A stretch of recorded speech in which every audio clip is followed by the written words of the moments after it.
exactly 2 years ago, I was finishing round 5 of chemotherapy. Gosh. And I saw pictures of myself, and I know what I look like now and how I feel, and I'm like, that's only 2 years? Yeah, we had dinner the other night, and you were talking about how quickly you lost weight. That was what really surprised me. I have to look it up if there is a world record. I might have good chances because I lost 30 kilograms in the matter of a month. Yeah, and you're a big guy. You're, 90 kilograms is kind of where you would sit normally. A lot of muscle. Yeah. Yeah, that must be a tough thing to watch. Yeah. After all of that hard work, putting so much work into your physical health, then to see that kind of erode, dissolve in such a quick space of time. Honestly, back then when it happened, I didn't care about the way I looked. I just wanted to be healthy. Like I didn't give a damn about the size of my biceps. I also knew it's gonna come back very quickly because of muscle memory. But honestly, I didn't care. But it must be scary though to see that much weight coming off that quickly. Yeah. There's this one clip. I'm gonna send it to you. That was the first time I could walk by myself to the toilet. And I'm like, I gotta film this. It was hard to look at myself, but I have to film this. One day it's gonna be of use, and it's gonna help, and it's gonna inspire people. So I took my camera out and I took my shirt off, and I'm like, okay, that's gonna be a transformation. So I had something called Burkitt leukemia. It's a very rare form of cancer. You probably have never heard about it before. Hopefully you will never, after this episode, you will never hear about it again. It is rare but really aggressive. I showed you the pictures the other day. I went from being able to squat 150 kilograms and I was fairly fit to I can't even walk anymore. It's pretty modest. You showed me the video of you working out. What was that? That was like a week before you were diagnosed? I think 2 weeks. And you were fit and you were jacked. Yeah, I was deadlifting 200 kilograms. I was really fit. I would do CrossFit and I was just really fit. And a couple of weeks later, I was fighting for my life. A couple of weeks later, I couldn't walk anymore. A month later, I started chemotherapy. That was absolutely bananas. And it started with some pain in your back? Yeah, I had this. First, I thought it's a trapped nerve because, that stuff happens, especially when you do 150 kilogram deadlifts. That can happen. And so I'm like, yeah, okay, well, I'm going to take it easy. And it got worse and worse and quickly worse. And all of a sudden, I couldn't sleep anymore. You're in Prague at this time? Yeah. And when I couldn't sleep anymore, I'm like, okay, maybe I should go see a doctor, to a hospital. So I went and they're like, oh, you have back pain. Okay, well, here's some painkillers. You'll be fine. I'm like, okay. Took the painkillers. But whenever I didn't take pain, it wasn't even a painkiller, like it was a injection. Some type of steroid injection or something, like corticosteroid. I'm like, oh, amazing. I went to bed, slept 10 hours. I'm like, great. But now I feel pain again and it's 10 times worse. So I tried again. I saw like so many different experts and nobody really understood what it was and didn't take it seriously. I'm like, yeah, you probably have back pain. Like you trapped a nerve or something. You will get over it. And I'm like, okay. And at some point, it just got so bad I could not stand anymore because the pain was so strong. I was sweating and like, it's horrible. And so, that's when I said like, I need to go to a hospital. I need help right now. And I need painkillers, a lot of them, because I can't handle any more. And that's when things started to get a bit more serious. Right. Took a turn for the worse. So my understanding is that you go to hospital, but it takes some time for doctors and even a change of environment to work out what is actually going on here. Yeah. They knew quickly that it was probably a cancer. Well, they did a CT scan and my whole body was full of tumors. This is still in the Czech Yeah, Republic. that was in Prague. But I didn't know. Like I was in so much pain I didn't care. Mari would tell me. So Mari's my ex-partner. I'm just gonna say Mari from now on. And just so that we can kind of track that story, to set some context here. Were you guys together when you were diagnosed, or you'd? Yeah, we were together. I don't think I've ever shared that before.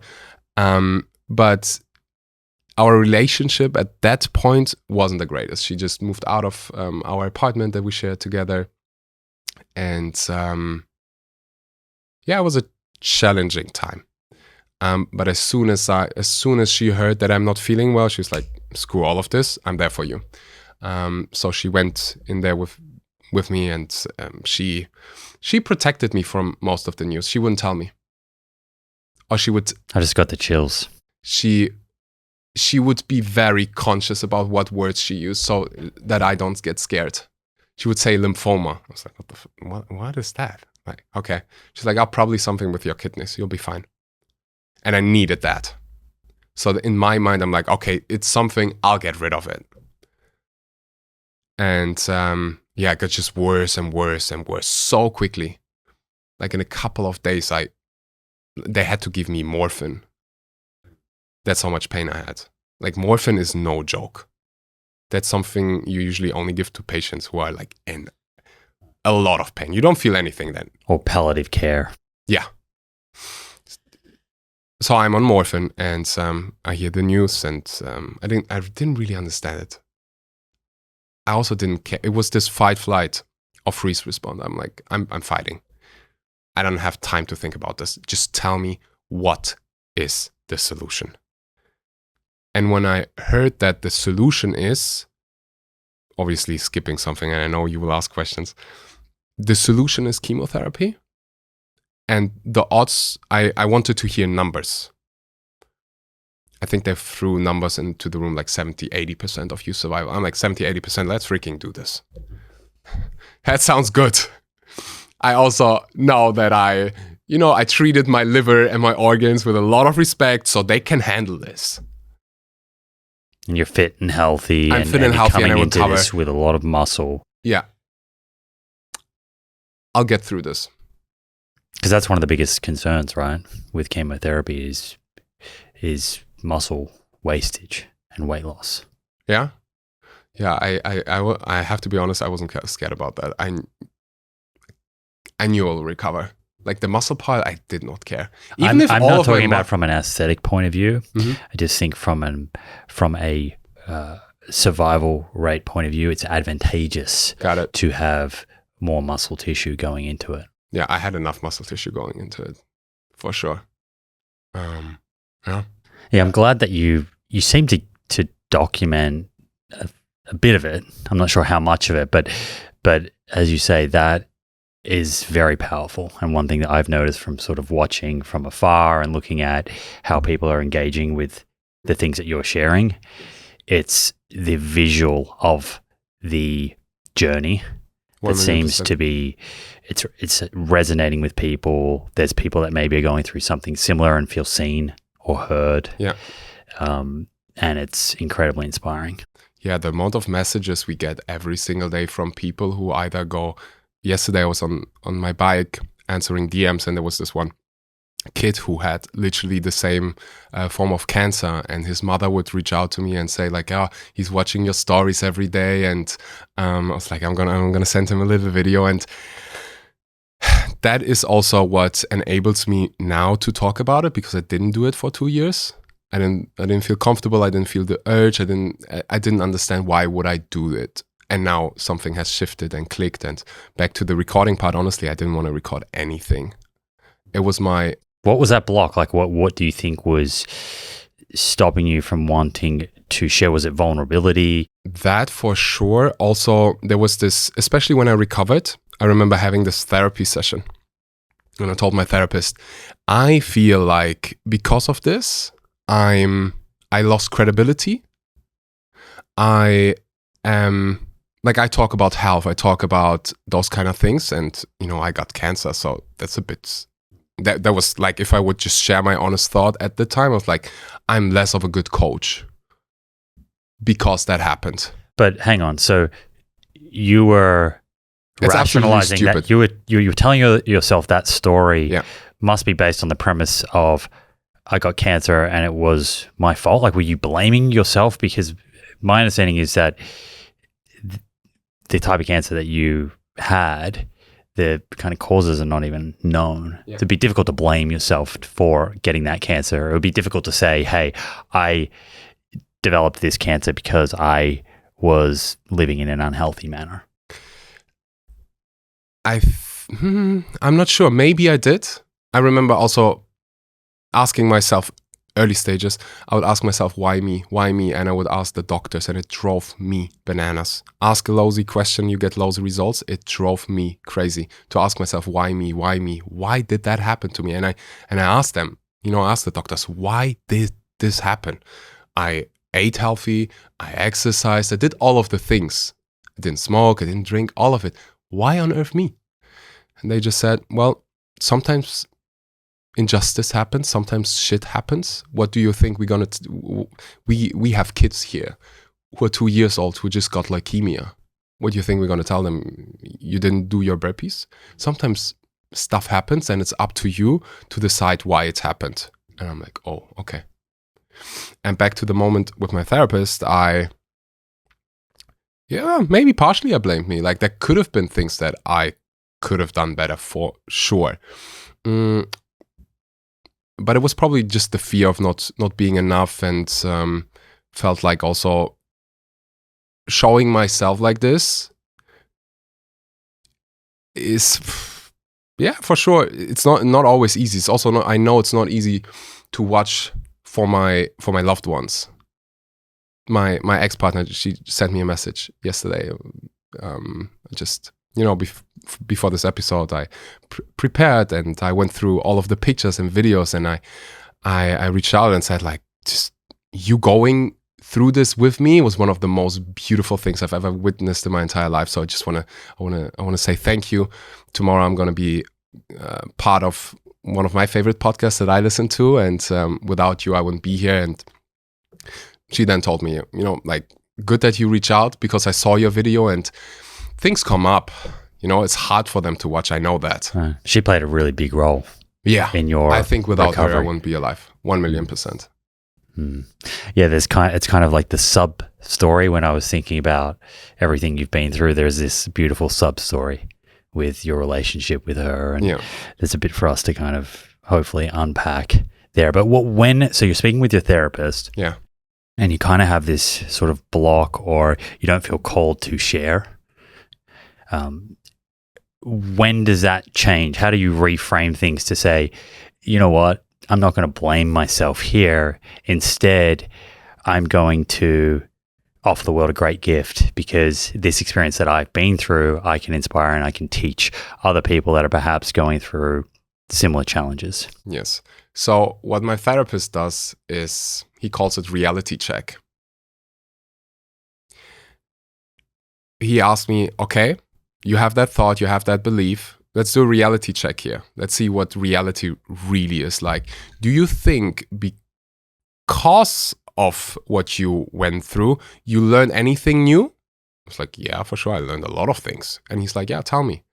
I'm like, okay, well, first of all, my perspective on life changed, because, I was 26 and I know what it's like to face death. I know what really matters in life. That's a unique perspective that usually only old people get to witness.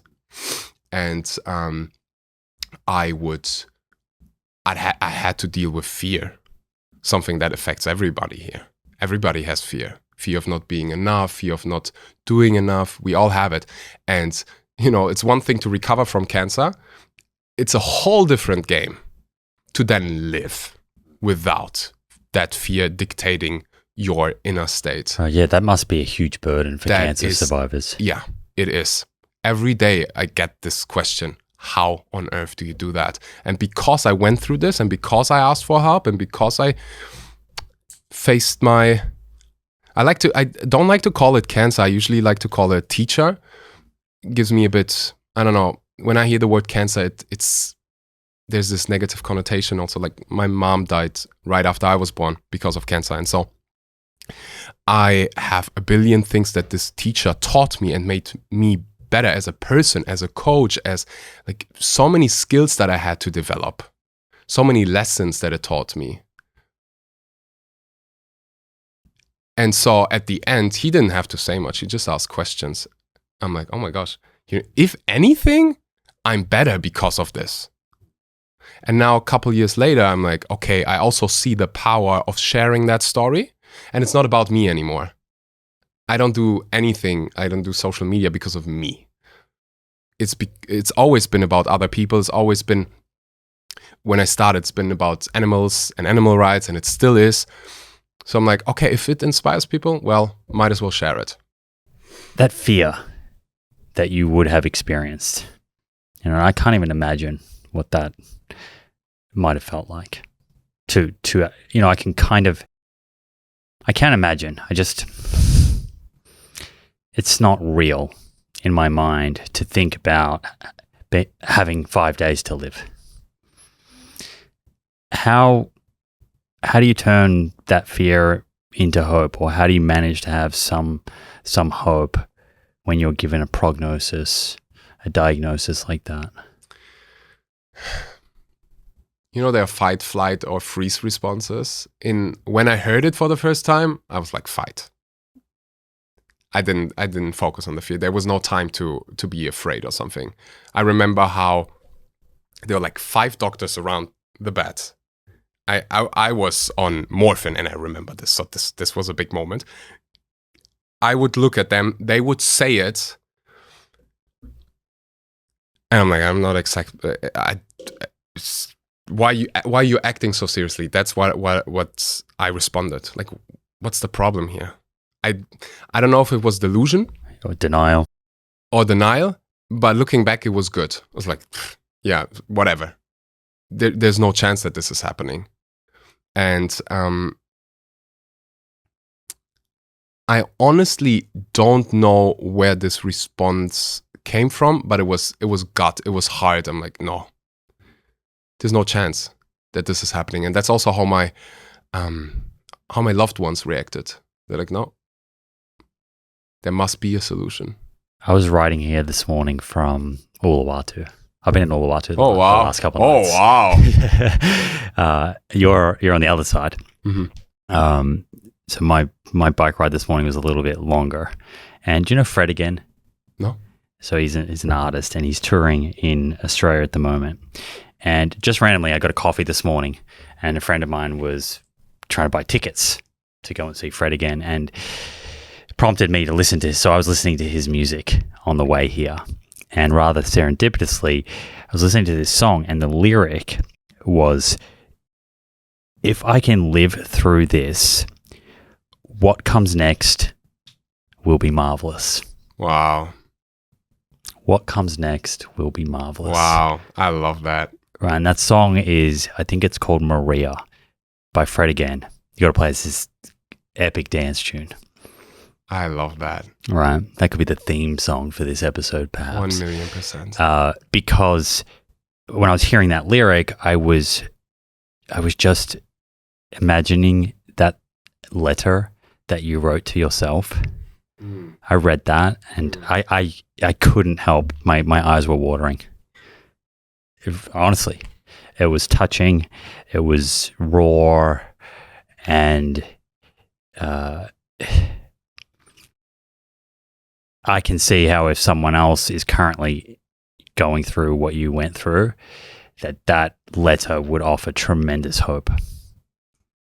And really is about the fact, I might get you to read the letter out. I wrote it down. Do you think you can read my handwriting? Let's see. Oh, yeah. Well, I wrote the letter, so I should remember. All right, I'll try. Also, my handwriting sucks as well, so I shouldn't make comments. Dear Axel, we might need tissues after this. I know you're going through hell right now. Please keep going. Don't stop. It's challenging to connect the dots at the moment, but this is happening for you, not to you. One day you will look back, and this time will lead to something amazing. In just 2 years from now, life will be so much better. But I understand that right now, life feels like a horror movie. Trust that spring is coming. Spring follows winter. It always did, and it always will. Use this as a teacher. It's not your fault. Stop asking yourself, why me? You didn't deserve it. It's a lesson. Challenge yourself to find what's good about your life right now. And I think I said... There was more, but that was kind of the first 3 paragraphs or so. That's what I needed to hear the most, especially this why me question. It wasn't helpful. There was a part in my life that I think the point where my life got so much better, when I stood up for myself and I moved out of victimhood. I think it was 15, 16. I would ask myself this question, why me? Why did my mother died right after I was born because of cancer? I would ask myself, like, what did I do? And then I grew up. You know, the people around me, my caregivers, they did their very best, but they were all alcohol addicts. I was mentally abused, physically abused. And at some point I remember asking myself, like, why on earth me? Ask a lousy question, you get lousy answers.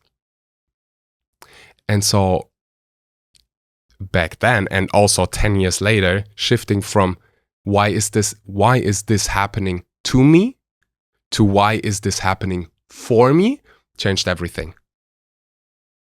I started blaming life not just for the bad things, but also for the good things.